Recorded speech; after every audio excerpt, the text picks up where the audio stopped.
through the history of Yugoslavia. The Defense Ministry, which was responsible for defense of the country, was known under several different names. The Ministry of the Army and Navy was responsible for defense of the Kingdom of Yugoslavia from 1918 to 1945. The Federal Secretariat of People's Defense for the Socialist Federal Republic of Yugoslavia from 1945 to 1992, and the Ministry of Defense for the Federal Republic of Yugoslavia from 1992 to 2006.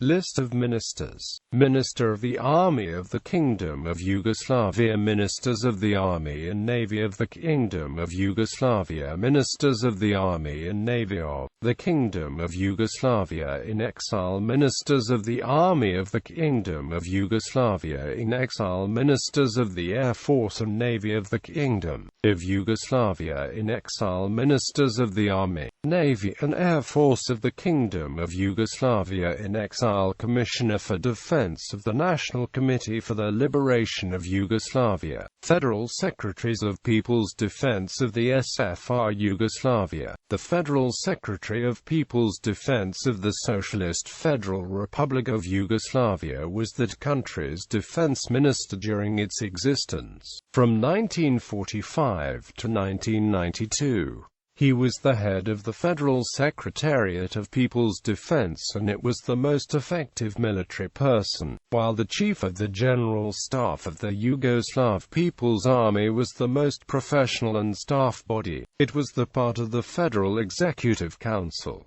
Ministers of Defense of the FR Yugoslavia. Following the breakup of Yugoslavia and the secession of 4 out of 6 constituent republics in the SFR Yugoslavia, the remaining 2 established a federation in 1992 called the Federal Republic of Yugoslavia. This lasted until 2003, when it was reconstituted as a political union called Serbia and Montenegro. In 2006, both countries declared independence and parted ways.